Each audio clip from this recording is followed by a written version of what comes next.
Trek Geeks is proud to have Fansets as our presenting sponsor.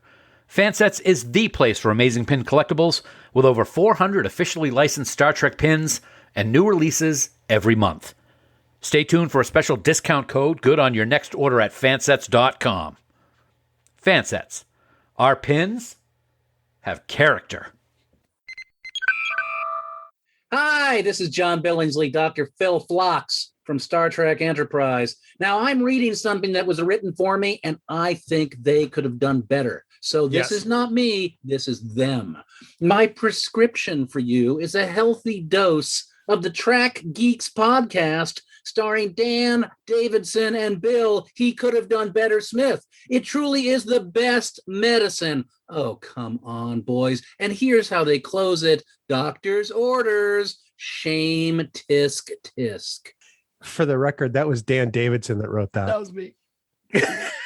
Wow. Well, that's even better because now it's forever blamed on Bill. That's forever blamed on Bill. Thank you, Mr. Bakula. There you go. Ooh, wow. All right. All right.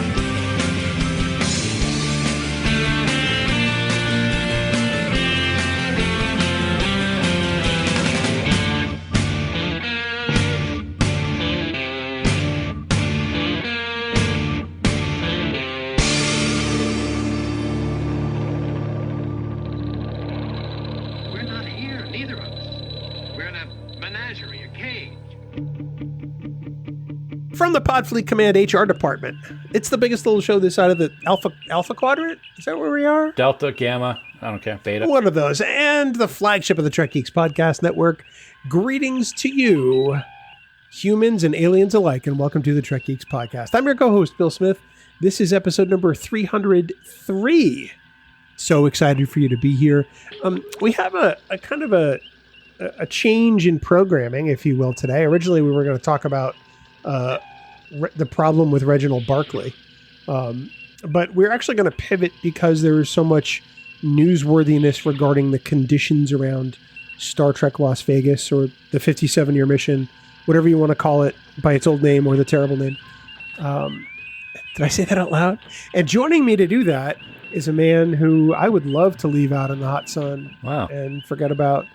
He's the largely strikeable Dan Davidson. And Dan, step a little closer so I can strike you. Strikeable. That's right. I thought you'd say that from the picket lines. I thought you were going to do the announcement today, but that's okay. I like the HR department. It's great to be here, buddy. Yeah, we were going to talk about Reg, and we were going to kick off a whole new kind of theme that we were going to address over the course of the rest of this year, but that's for another time because things are kind of crazy in Hollywood right now. Of course, we've had the writer's strike for a couple of months, and now we have SAG-AFTRA has gone on strike. So we are going to talk about that today and how it could possibly and how it will affect our trek to the desert in just 11 days as we record this here podcast, my friend.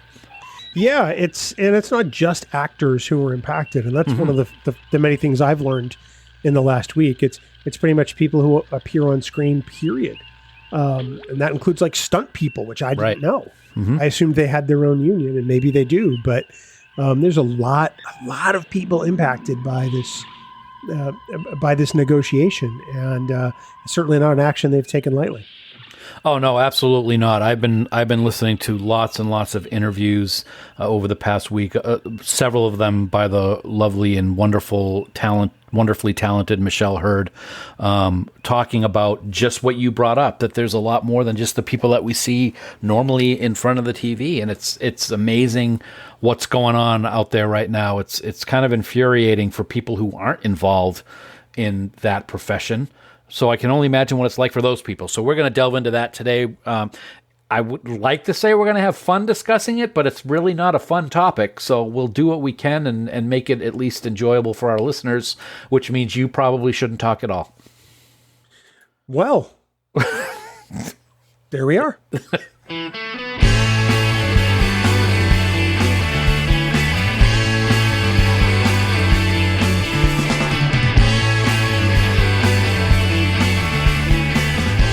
And as always, we want to take this moment to thank our friends at Fansets for being the presenting sponsor of Trek Geeks. Yeah, indeed we do, man. You know, we are just 11 days from our annual rendezvous with Lou, John, Joe, and the entire Fansets family, and we can't wait till you see all the new stuff that they're going to be unveiling at the convention. But before the big desert reunion, I can't believe that they didn't tell us, their corporate overlords, that they were going to be releasing some new things this week, and they actually have. Right now, over at fansets.com, you can get the newest addition to the universe of Trek, Akuchimoya. It's Commander Chakotay from Star Trek Voyager. And brand new, there you go. I love it. And brand new in their autograph line of pins. This was a big surprise. It's the one and only David Ajala. That's right, Cleveland Booker, along with his cat Grudge, of course, Bill. Star Trek Discovery fans, take notice. Those are great new additions, Dan. And of course, just a reminder, there are going to be 24 brand new deltas and pins available at Star Trek Las Vegas, and whatever is left will be available on fansets.com after the convention. So, if you're not going to Vegas, everyone, head on over to fansets.com, get those new pins that Dan mentioned, and add a bunch of accessories. And of course, at checkout, be sure to enter the special discount code TrekGeeks for 10% off your entire order. That's TrekGeeks in all capital letters with no spaces. And of course, don't forget, when you spend more than $30, you will automatically get free shipping in the United States. Fansets, our pins have character, and we thank our friends at Fansets for being the presenting sponsor of the Trek Geeks.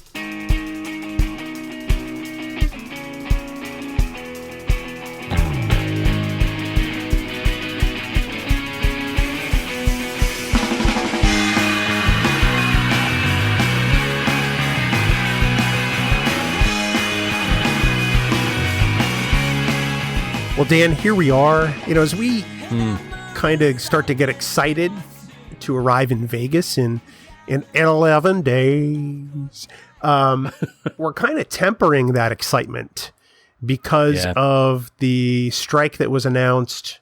God, it seems like it was forever ago at this point, but it was really just kind of the tail end of last week.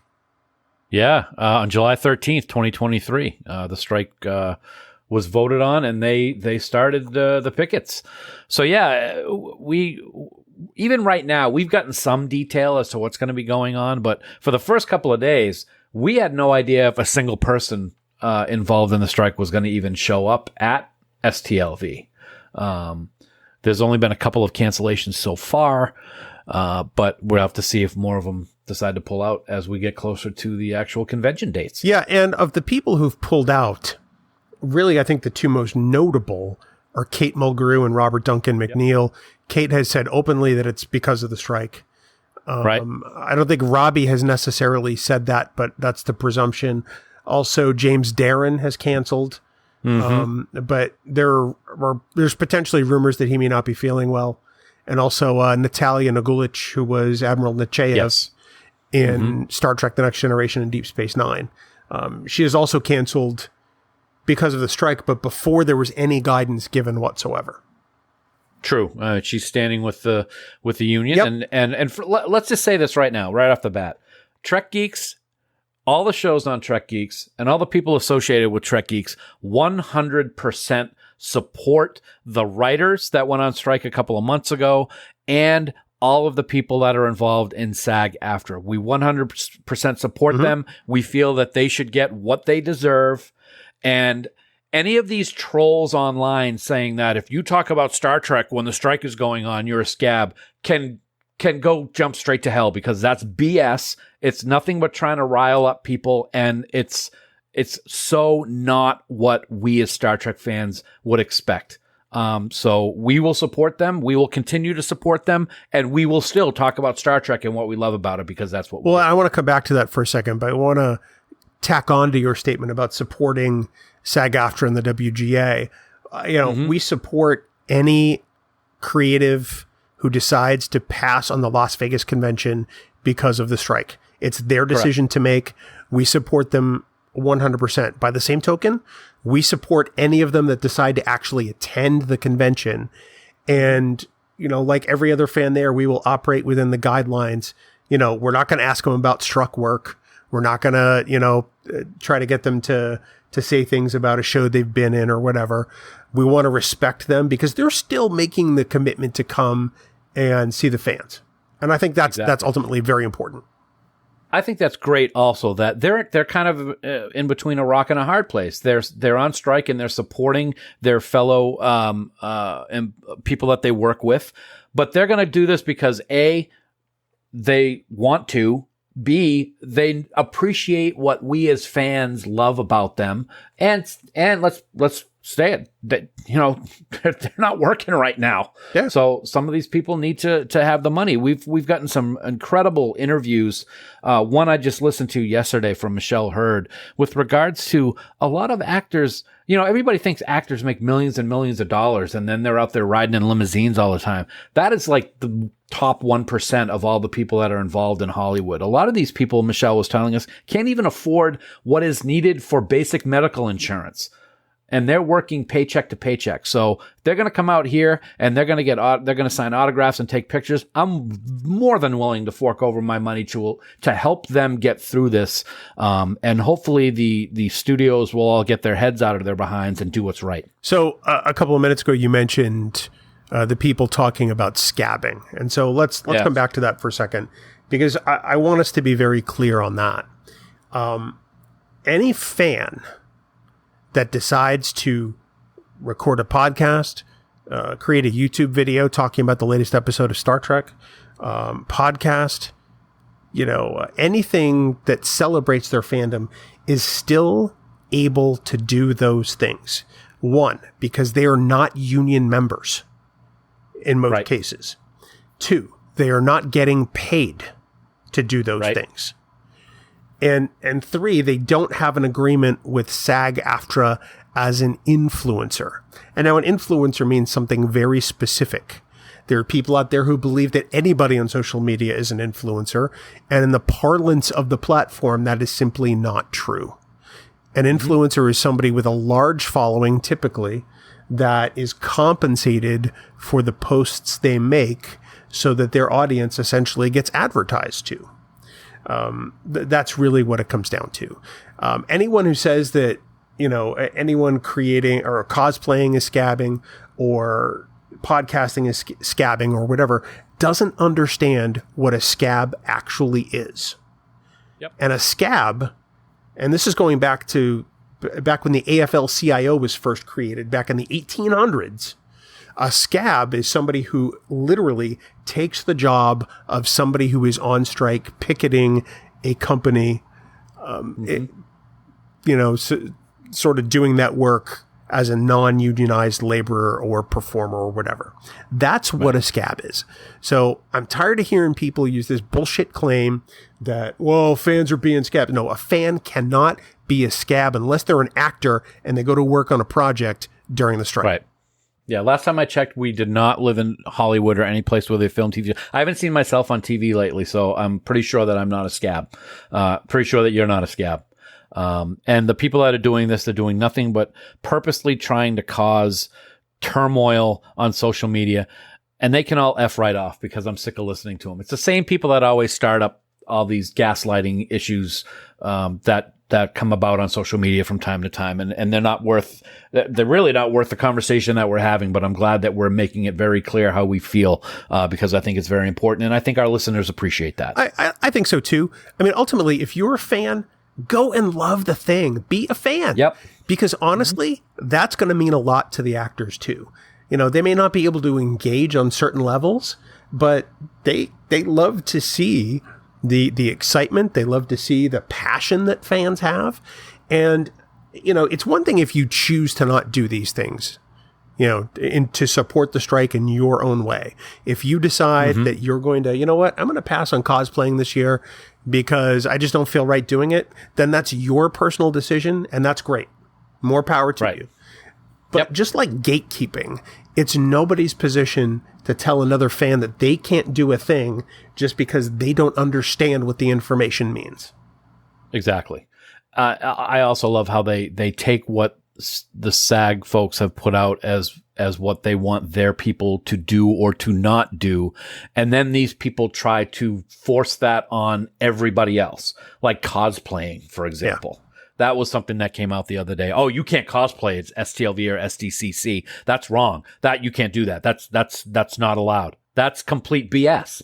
They can tell their people not to go and cosplay, the SAG members, and that's 100% true, and they should abide by those rules because they want this whole process to be done correctly and get what they deserve.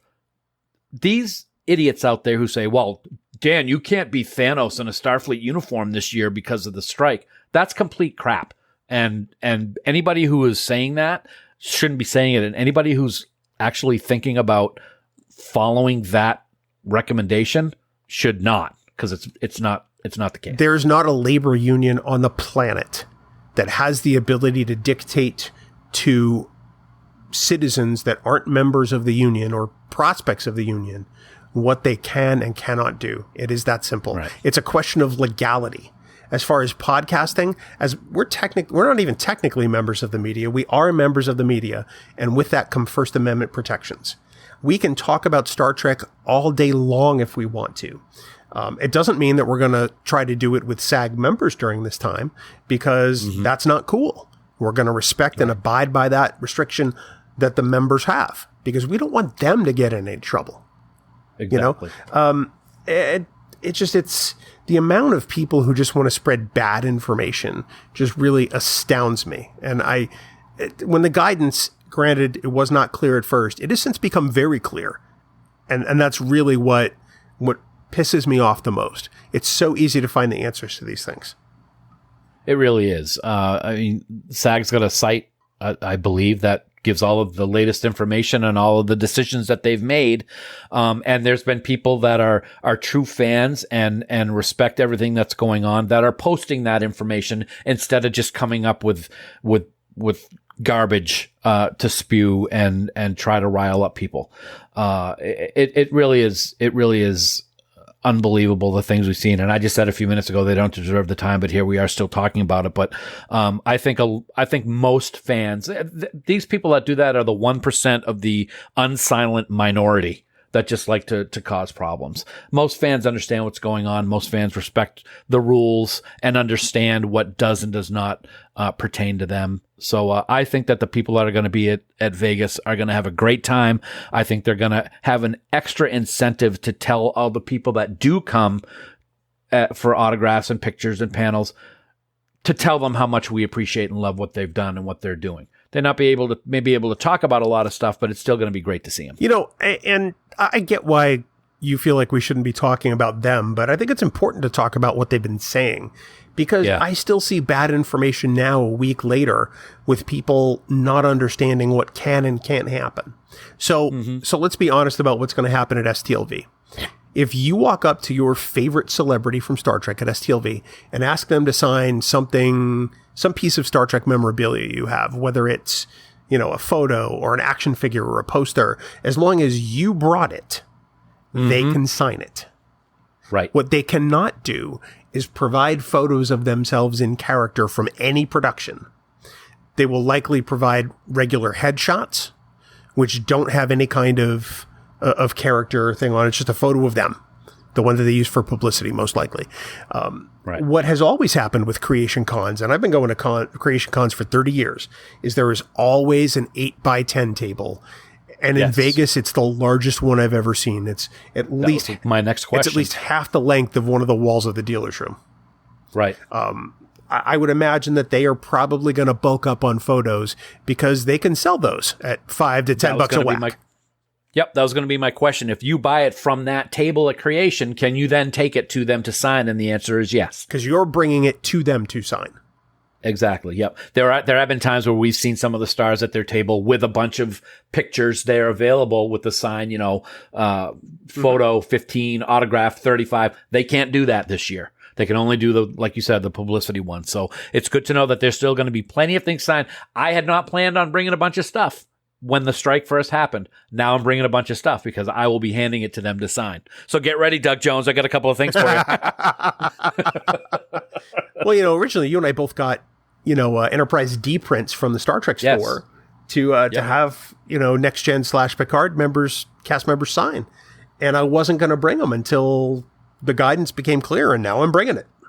Yep, I am bringing it to you. It's right there, as a matter of fact. You can see it right there, but nobody has cameras because we don't do this on film. But it's right behind me, ready to go, ready to film. pack. What decade do you live in? film, VHS, 8-track, beta, laser disc. There you go. I got them all. Well, you better go listen to your answering machine. It's still funny, though, because a little side tangent, even when I'm watching new stuff, let's roll tape. What are you talking about? There's not a single new studio in the country now that has tape. Yeah, it's all digital. Exactly. Oh, well. So let's double back for a second. We want to talk about our stance on Trek Geeks, because you've talked about it a little bit, but I want to make this clear. When the strike was first announced, we told all of the shows on the network, look, here's what's going on. If you decide to not publish content at this time, we're going to respect that decision. However, if you are going to publish content, know that, one, you're probably not going to be talking to any SAG members. And two, if you have them in the interviews in the can already, you will either need to launch them with a disclaimer that they were recorded before the strike, or hold that content. And in all conditions, we advise the shows on our network to talk with your guest to be sure that they're okay with it being released at this time. Mm-hmm. So to that end, and I'll call this out because it's a fantastic conversation. The Sci-Fi Sisters have a conversation with Celia Rose Gooding from Star Trek Strange New Worlds, which dropped today as we dropped this, Friday, July 21st. And it was recorded, I think, probably the day before the strike occurred or right around that time. Mm-hmm. They consulted with Celia. They received permission to drop it. And so that's why it's dropped, because it fits within the rules. And plus, they're being straight up and above board about the fact that it occurred well before the strike order was issued. Yep, absolutely. And that's the way to do it. We need to make sure that we've always abided by all of the rules that have come down, whether it's through this strike, whether it's through any rules on embargoes for episodes that we get early release to view for the podcast. We're not going to break rules, folks. We're going to follow the rules. And if the people on the shows decide to hold off on a big name that they got, that's cool. And if it means that it has to wait until the strike ends, which who knows how long it's going to end, it'll be ready to go once the strike ends. So, yeah, I think that's great. And I can't wait to listen to that interview. You told me about that yesterday. I'm like, oh, I can't wait to listen to that. They've been having some fantastic conversations. Oh my God. Yeah. But I mean, that's par for the course because they are fantastic themselves. Exactly. 100%. So, let's kind of pivot to FanGeeks Party 2023, which occurs 2 weeks from tonight as we record this. Oh, my goodness. Friday, August 4th at Millennium Fandom with celebrity guests that we announced, John Billingsley, Bonnie Gordon, and Bonnie. SAG-AFTRA LA Vice President Michelle Hurd. So, oh, my God. The first thing we did when we heard about the strike is we reached out to those individuals. And we have heard from them that they will still be attending the party. Yes. With regard to the podcast that we intend to record there, we're not going to talk about any Star Trek, which will be very interesting. It will be. That's okay. You know, there may be, it'll still be there may be lots of controversial type questions like, does pineapple belong on pizza? Because that'll divide a room. There may be questions about their, why they wanted to get into acting, perhaps some of their non-professional days. Everyone loves to talk about high school theater. Even Billingsley, when they didn't even have high school yet. Well, I don't know. Can you call lessons on stone tablets high school? I don't know. Or perhaps some healthy games of Would You Rather. Oh boy, that's always interesting. But what we want to try to do is have a fun, entertaining conversation for everybody attending, and not put our guests who are union members in a tough spot. They're still doing us the great favor of showing up, and we want to honor that and them by doing the right thing. They could have all canceled, honestly, and I would have understood. Right. Right. It really is a testament to the three of them that they're going to be able to do this. Now we're not going to talk about Star Trek, but we may bring up the strike. I'm sure that Michelle will have some updates and maybe can let us in on some amazing stories like she's been doing nonstop since the 13th of July. I do not even know how this woman is still standing right now upright, because she's got to be exhausted, but she's still going to come to the party, and we're going to make her feel comfortable. And John and Bonnie, we're going to have fun no matter what's going on. It's pretty serious stuff going on right now in this industry, folks, but we're going to make it so that they can forget about that for a couple of hours and just have a great time with Star Trek fans who appreciate everything that they have done. One of the great things that, the people who attend FanGeeks Party always do is have a great time and make everyone feel welcome and just enjoy the evening. And I think that I think we're going to double down on that this year, because I think that's ultimately very important. What these actors are going through right now is not trivial. I mean, there are those who would blame the actors for what's going on, and that's just simply not the case. When, like you talked about what Michelle Hurd has been saying, and, when I discovered the statistic that 87% of union members, don't qualify for their health insurance, I was flabbergasted. Stunned. Because it's awful. What happens if you get pink eye, as an example? That's an outlay. I mean, that's an expenditure that you're not planning on. And that's pretty serious. And the fact that studios want to own somebody's image in perpetuity and create an AI to do future performances, I think it's just thoroughly disgusting. I can't even believe that here we are in 2023 having this conversation. This happens in other businesses, and we've seen it with our own or your former. It all comes down to the billions and billions of dollars that these companies are making, and that these high executives are pulling in payrolls that are unbelievable. And yet they don't seem to understand that money wouldn't even be there if it weren't for the people like those who are part of the writers' strike and part of the SAG strike. They just wouldn't have the money, and they're not respecting that, and they're not doing what's right by them. And we will stand by these people. It's amazing. You mentioned it earlier. It's not just actors. It's stunt people. There's so many other people that we may not even see or recognize on screen that are being affected by what's going on. And it's capitalism is great, but man, there comes a point where you got to be like, gee, what is it? Why is it worth it? It's so frustrating. The CEOs of these companies have an annual salary combined of close to $2 billion.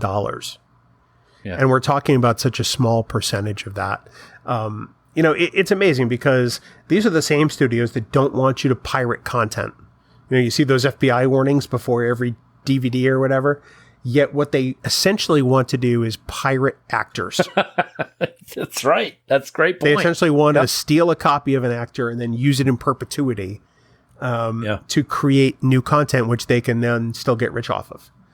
And it's disgusting. I mean, I never thought that we'd be at this place on this podcast having this conversation.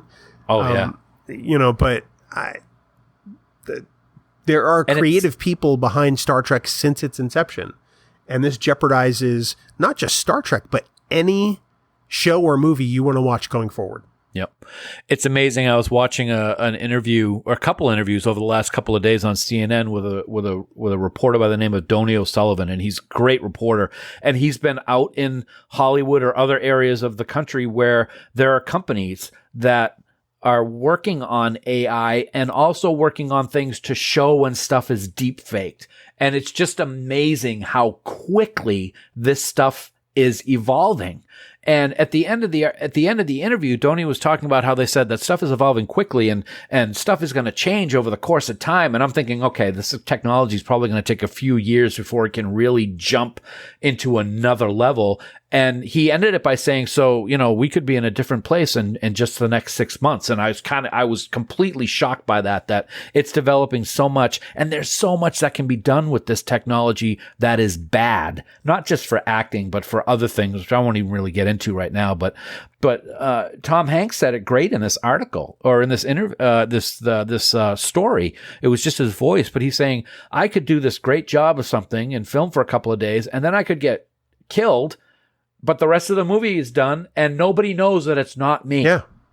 And he's absolutely right. And that is scary, especially for this industry that, actors deserve to be paid for their work, not get paid for copies of them doing their work, which is kind of scary to think about. It's one thing. I mean, Skynet. It's one thing for Disney to pay for the rights to have James Earl Jones's voice. That is something entirely, because he's been compensated for that, and actually wants that to occur.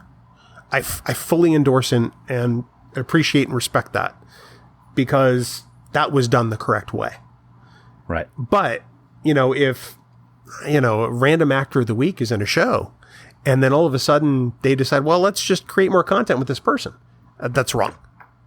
It is wrong. It's stealing. It is. It really is. It really is. And it's, like you said, it's pirating. I love that analogy that you made, man.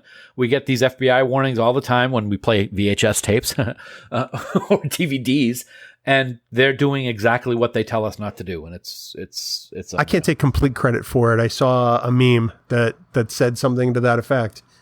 I'm running. You wouldn't download an actor.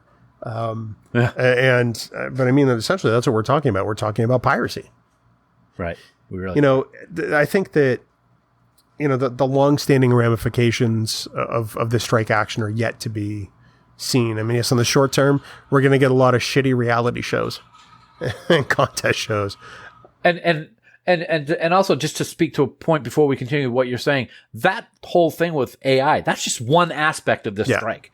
There's a lot of stuff involved in what they're looking to get justifiably to them. And that's just one thing. Yeah. So. But it could be a good long while before we see new live action Star Trek on a screen anytime soon. Season 3 of Strange New Worlds was in production. They hadn't really started shooting it, from what I understand. Perhaps I'm wrong about that, but it's going to take this strike running its course, there being a new agreement, and then getting all the things in place to start back up again. So it could be at least a year and a half at a minimum before we see new Strange New Worlds, and that's maybe more, quite frankly. That's sad. That's very sad. And again, and I'm not trying to make a similar analogy here.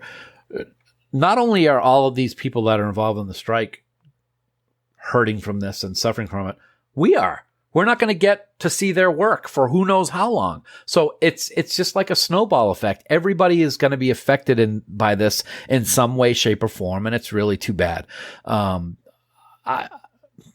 I've never really been involved in any organization that has a union, so I've never really thought much about it, but it's great to see all of these people come together and talk about it. I saw an article with Sean Astin the other day where he was brought to tears talking about what's going on and what he witnessed when he was at the negotiating tables. And it's really sad to see that people can be treated with such disdain and made to feel like they're not worth anything. That's basically what he was coming across as saying.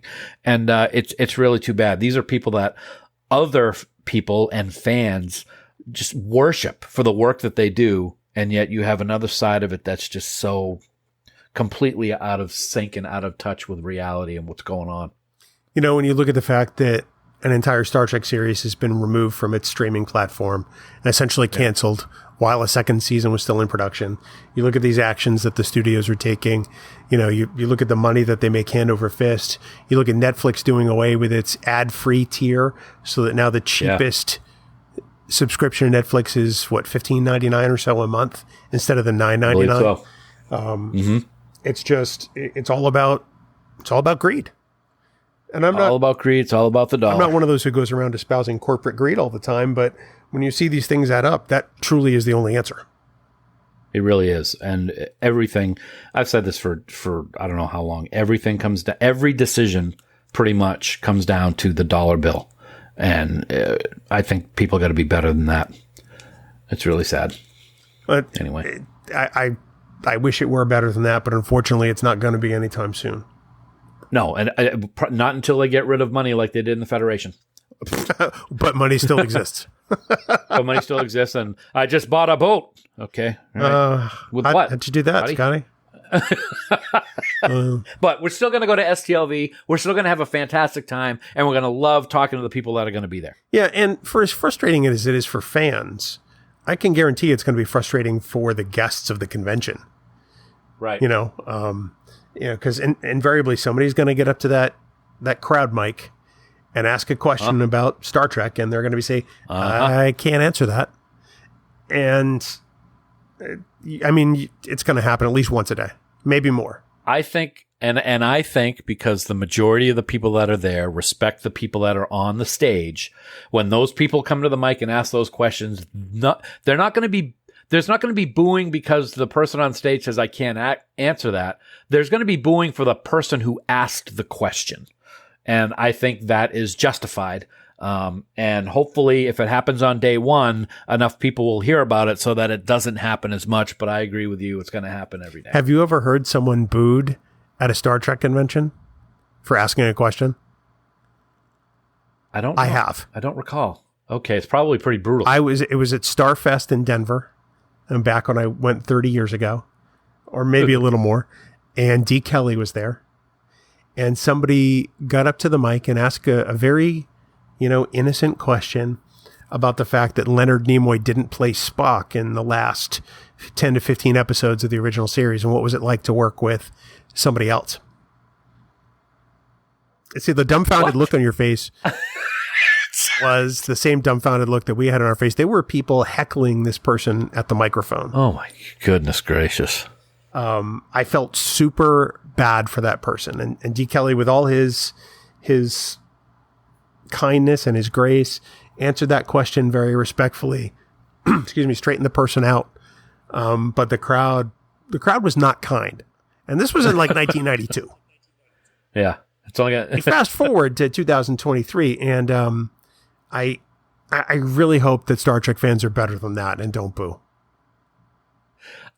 Well, there's a difference between booing when asking. Well, let me step back from what I said. Let me walk it back a little bit. If somebody asks a question, and then somebody on the stage says, "I can't answer that," and that person asking the question has a hard time with that answer and continues on, then I won't be upset if the crowd makes it known that he or she should be quiet about it. So I guess we'll see. I guess so.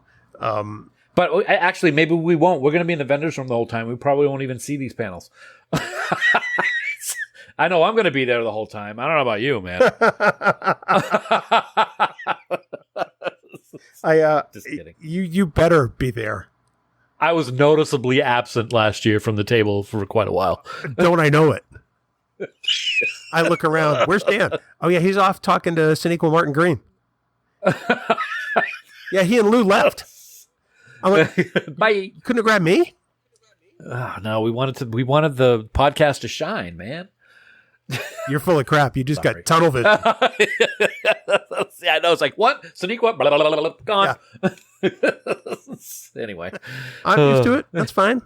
There's going to be at least twice during this con where I leave you in the dust at that booth. I was going to say, if it happens this year, it's going to be by you doing it, because I will definitely not do it. I will be like I'll be like, dude, we're going to talk to blah, blah, blah, blah. Come on. I'm going to go out for a 12-course meal.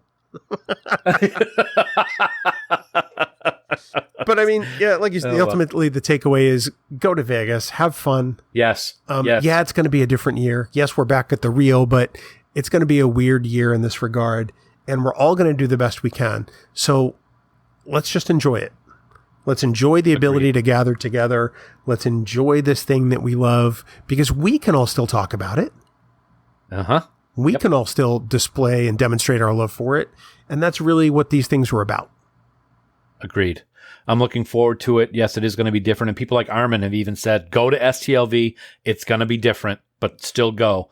And I agree. It's going to be fun. We're going to get to reunite with our Star Trek friends and family. We're going to be able to talk to these people and tell them that we appreciate the work that they've done and that we support them in what they're doing right now to try to get what they deserve. Absolutely. And if you come to FanGeeks Party 2023 and wonder why we're asking about pineapple and, coconut or whatever on pizza, you'll understand why. But hopefully you have a great time anyway, because we intend to. absolutely. It is going to be a fantastic time, a FanGeeks-tastic time. You never say that again. That's forbidden. Well, Dan, we obviously love going to Vegas, and of course, we're going to be there soon.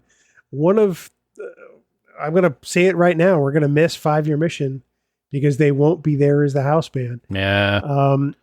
And we love them, and we wish they were the permanent house band, but alas, they are not. But you know what you can do in the meantime? Tell me. You can get yourself on out to 5yearmission.net, download all their CDs, or better yet, order physical copies. Because if Netflix and Amazon and all those studios have taught us anything, physical media is very important. Very you should important. always have it in your collection, just in case. Yep. But get those CDs, ship them to your house, become a huge, huge fan of 5 Year Mission, as we are ourselves. And I swear you're going to listen to those songs all the time, like I do and like you do. They're going to get stuck in your head, and you're not going to be upset about it. It's not going to be an earworm. It's going to be like an ear love thing. I don't understand what that means, but that's what I'm going with. I'm really troubled by that description. Anyway, I'm sorry. I do want to talk about something very serious, though, for a second, dude. Kevin Uxbridge. But not really Kevin Uxbridge. Not really. No, he's a Dowd, a being with virtually unlimited power. And when an alien race of hideous intelligence, knowing only aggression and destruction, as well as a complete lack of being able to carry a tune, killed his human wife, he went crazy. And he killed not just one, Bill, not 100, not 1,000, but every one of them. 50 billion of them across the galaxy in an instant with just a single thought. A horrible sin by someone who will live for all eternity with that guilt of killing off all of the Husfark. But at least our ears won't hurt as much. Certainly not as much as mine are hurting right now for hearing that Farkism. I said to my wife when I told her what I was doing for the Farkism that is exactly what you were going to say when I got done with it. So, yay me. Or not yay me, I don't really know. But anyway, Husfark, yes. The Husfark. The Husfark. The Husfark. I'm surprised you didn't go with the all-powerful Kevin Farksbridge. I thought of it, but I just thought, because Husnock has that hard K at the end, just like Fark does. So I just went with that. And it works. It's good. I wanted to try to do a Kevin Uxbridge impersonation, but I couldn't do it, so I didn't. We have no law to fit your crime of this terrible Farkism. Very nice. I like it. Thank you. All That's something that's always bugged me about that episode. It's like, no, Picard, you do. Yeah. It's called genocide. Yeah. Yep. But he had a nice patch of lawn. So there's that, I guess. Great patch of lawn. Yeah. And then it showed up again in Strange New Worlds just a couple weeks ago. How do you arrest a being that can wipe an entire civilization out of existence with a thought? I don't think you do. I think you just let him stew in that guilt, and that's okay. Guilt stew. Instead of saying we have no law to fit your crime, what Picard really should have said was, look, you scare the crap out of me, buddy. We're out of here. We're out. Good luck. Yep, absolutely. Yep. And his wife was in Mrs. Doubtfire, of all things, so I guess that's good, too. Oh, true. I think she was, yeah. Well, Anne Haney's been in a bunch of stuff. Yes, a lot of stuff. She's ended up in the Dax episode of Deep Space Nine. Yep. She's in Liar Liar. Yes. Yep. Anyway, 5 Year Mission. Did you just step on my tag? I did. I just trying to speed you along, but go ahead.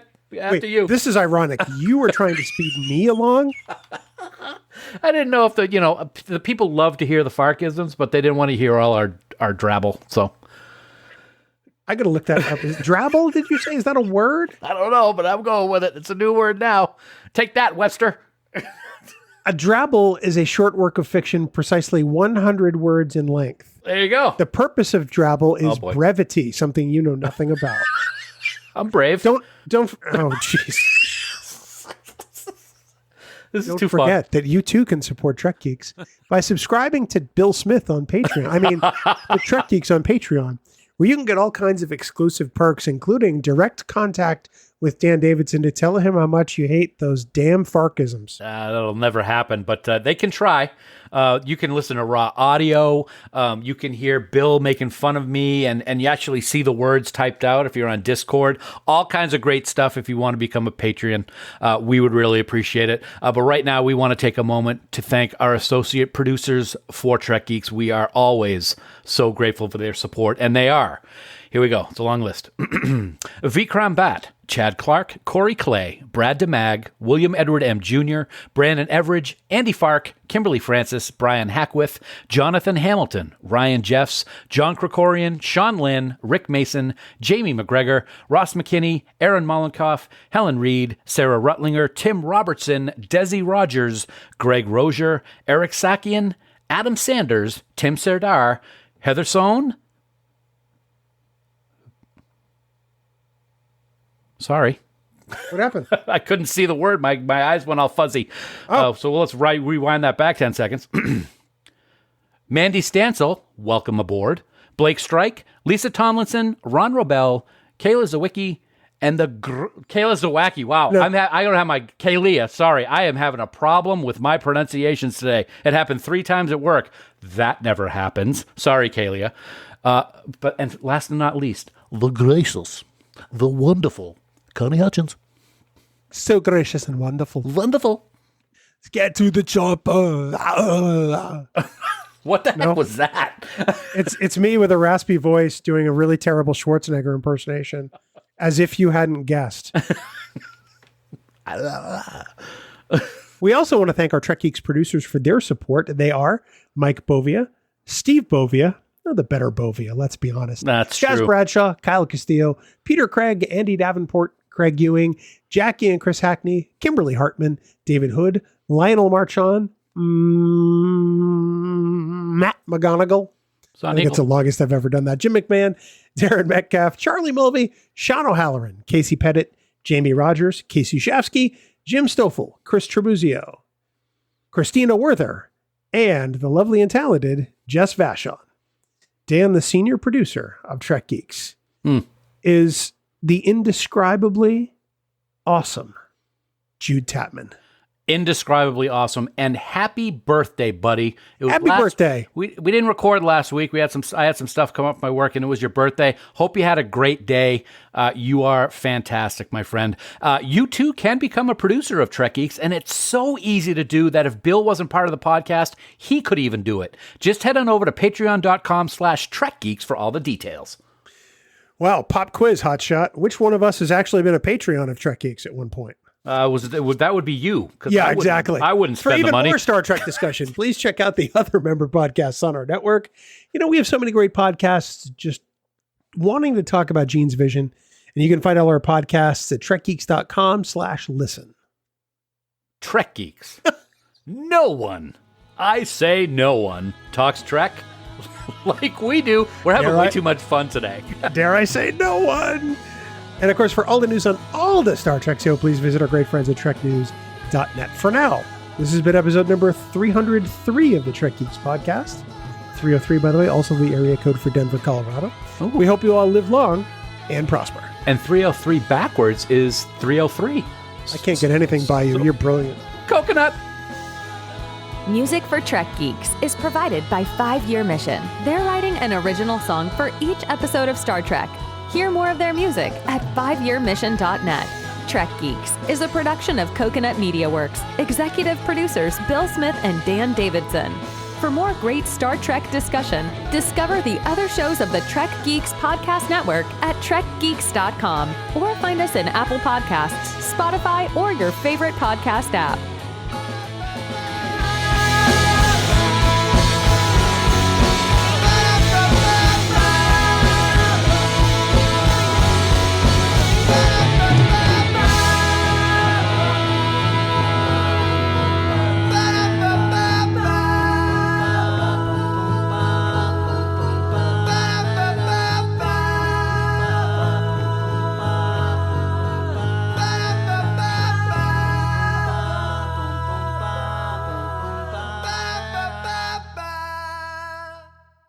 Well, hello, Dan. Oh, Jesus.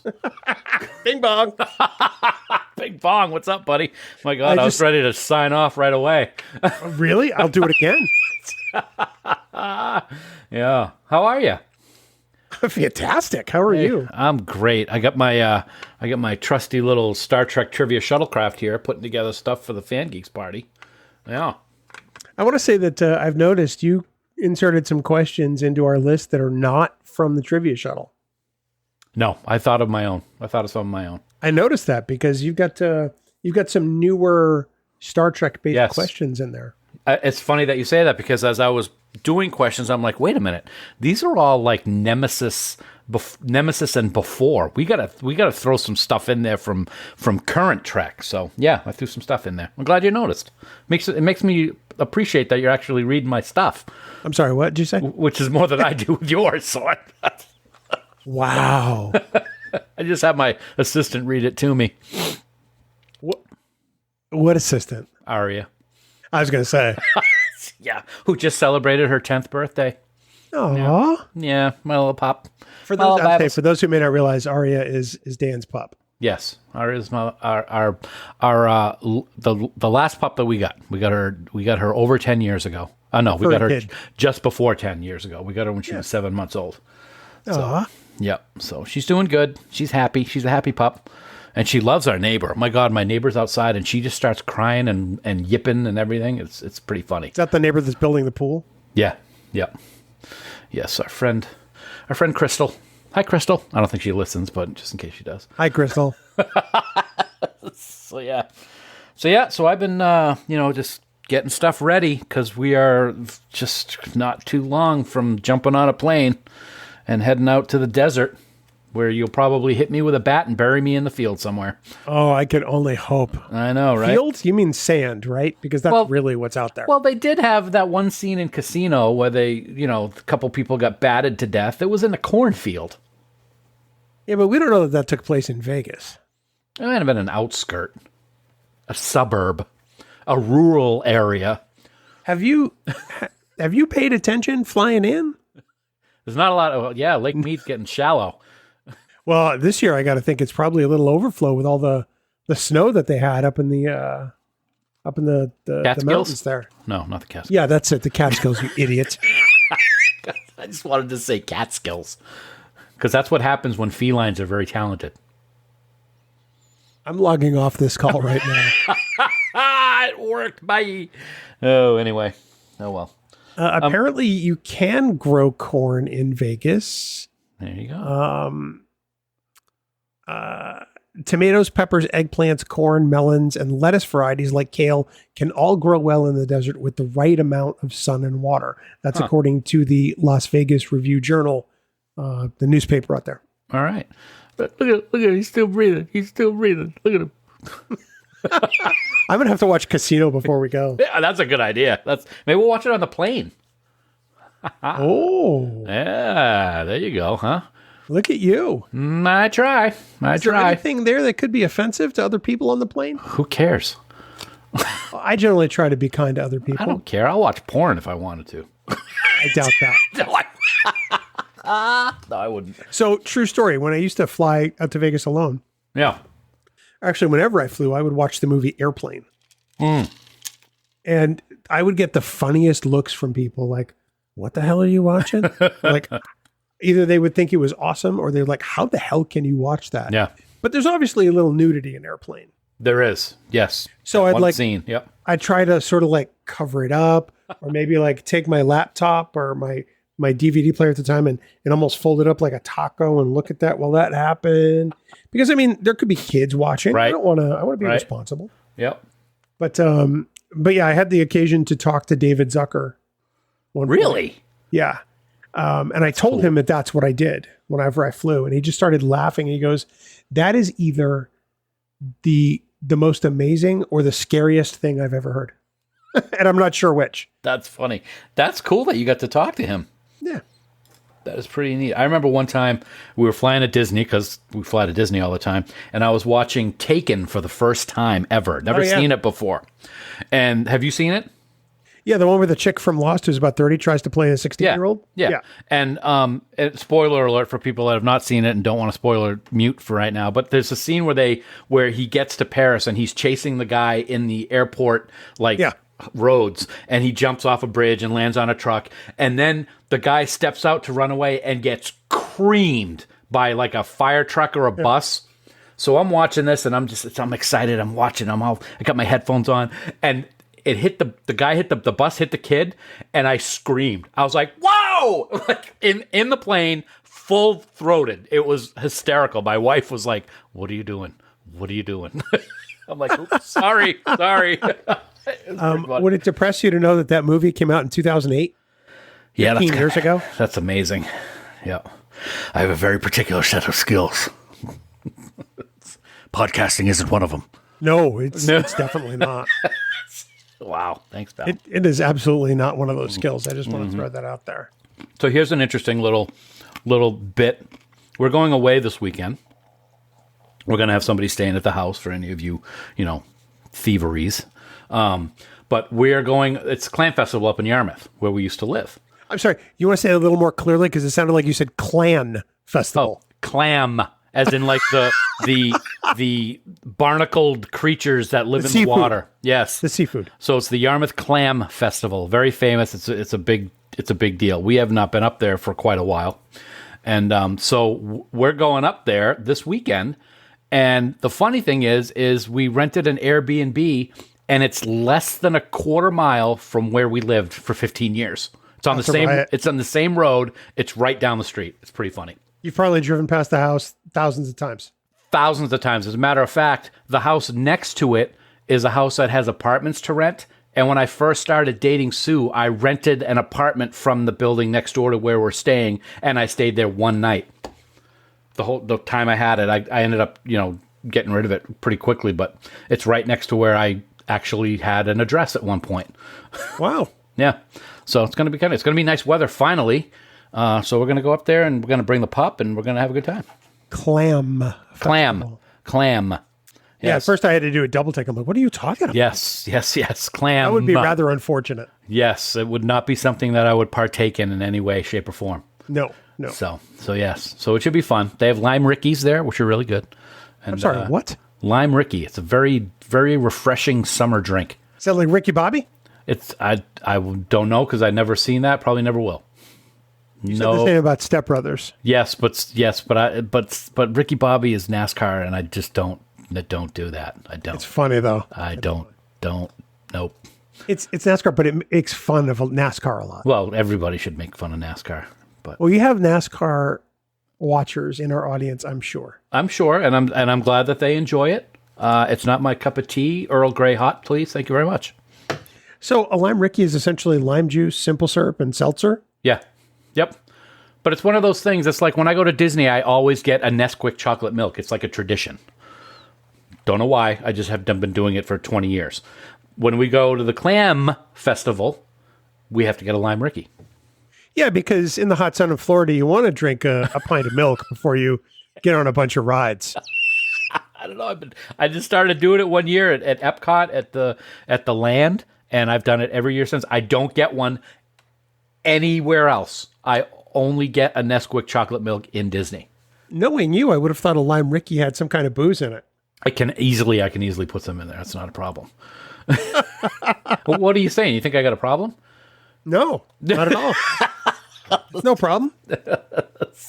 I am. One of the bags that we're bringing up is just completely alcohol. I don't know if that means anything, even though we're only going to be there for 2 nights. But to Vegas, you mean? No, just. Very good, very good. So I've been to Vegas a lot, as we've talked about, yes, both personally and here on the podcast. And the thing that always used to mystify me about going to Vegas is I once went on a trip with a bunch of guys, and we all met there in Vegas. And one of the guys went to the liquor store in the hotel, bought himself 2 12-packs of Coors Light, and we didn't see him again until the end of the trip. And I'm saying to myself, if you're going to gamble anyway, you're going to get the beer for free. Yeah, that's right. But yeah, he walked in, 2 suitcases of Coors Lights under his arms, went up to his room. I didn't see him again until we were all getting ready to go back to the airport. Oh my God, that's funny. Doesn't that happen every year with him, though? This was a different group of guys. Oh, okay. All right. This is back in my Younger days. Every December when I used to work at a particular place, bonus season was a couple weeks before Christmas. So I usually made a Vegas trip right around bonus time with a bunch of guys from where I worked. Cool. Nice. So, and now we do it in the heat of summer, and what are we be warmer. Yeah, it's okay. It was only 137 in Death Valley last week. That's okay. Yeah, that's all. Well, last week Las Vegas had its second hottest day ever recorded. Awesome. And so that's like 150 years worth of data. The record is 118 or 119. It was 1 degree below. That's why I'm glad I'm not cosplaying this year, because it'll all sweat right off me. Yeah. Yeah. Yeah. Even just being in the hotel. Yeah, exactly. I'd be like Jack Nicholson in The Joker when his peach skin-colored makeup drips off and he's got the white underneath it. That was a pretty good special effect. I can't talk about that movie. Okay. All right. I get incensed. Oh, okay. For its time, in 1989, it was not a bad movie. Right. Today, it's so dated. I think it's at times just as campy as the Batman from '66. But Jack is great in it. I love. No, he's him. not. I love him in it. He's Jack. He's not the Joker. I love him. I love it when he's in his regular his Joker makeup. It's not his makeup, obviously. It's what happened. But I love Jack in that, and I always will find it interesting that he got top billing over Michael Keaton as Batman. Yeah.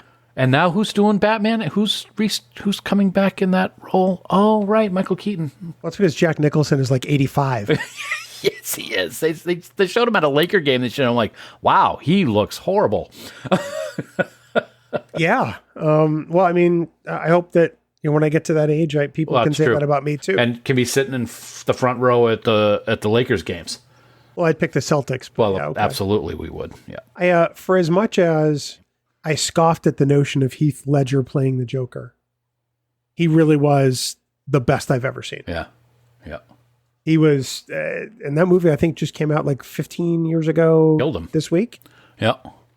Unfortunately, so it did. It really did. Yep. Now I still have not seen the newest movie, The Joker. I've got it. I just have not watched it yet. And I said to you a while back, I think here on this very podcast, that I would never watch it. But you said it was fantastic, and it is a great, political discussion about the mental health problems that we currently face in the United States. I went into that movie, Joker, with the expectation I was going to hate it. And I think that Joaquin Phoenix was terrible. 5 minutes in, I was praising him, and he understood it completely. Yeah, I gotta see that. Definitely gotta see it. Kelly liked it so much that she went the second time to take me.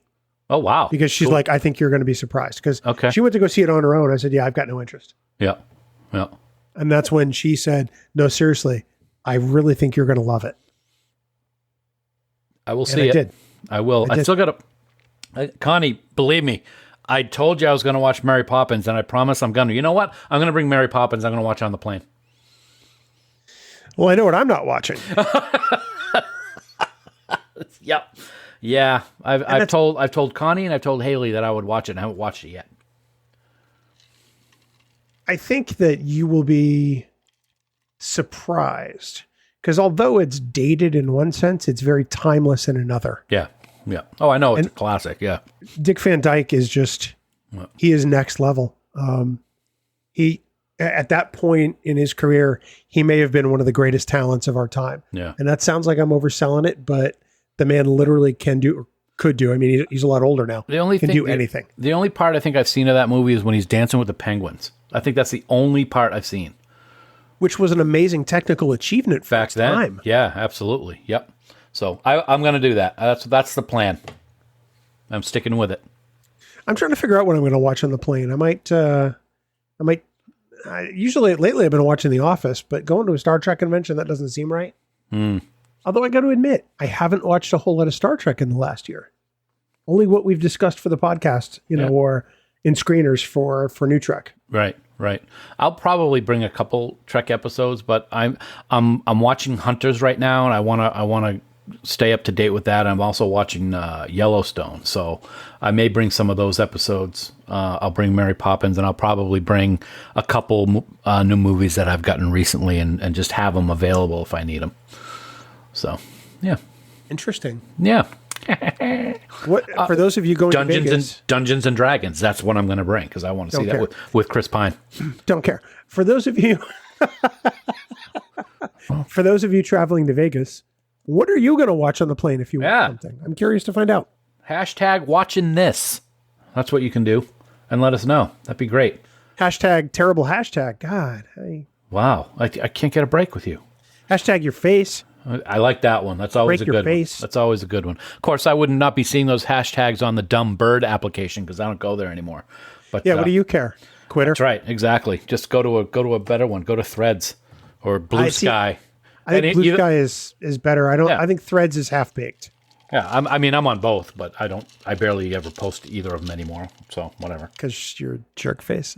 Anyway, you ready to get it going now? Apparently. Wow. You just called me a jerk face. What do you want me to do? That's probably the nicest thing I've called you today. That's probably accurate. So thanks.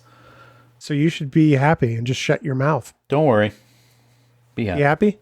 Yeah, because it's been a long road, Shut the F up. It's raining men. Hallelujah. What? I'm just dropping weird song names. Oh, here we go. In the meantime, EO. Yes. EO 11. Wah, wah, wah, wah, wah, wah, wah, wah. For those who don't know the EO 11 reference, watch the original Ocean's 11 with the Rat Pack. Yes, because we're 11 days out. Yeah. All right, here we go. All right.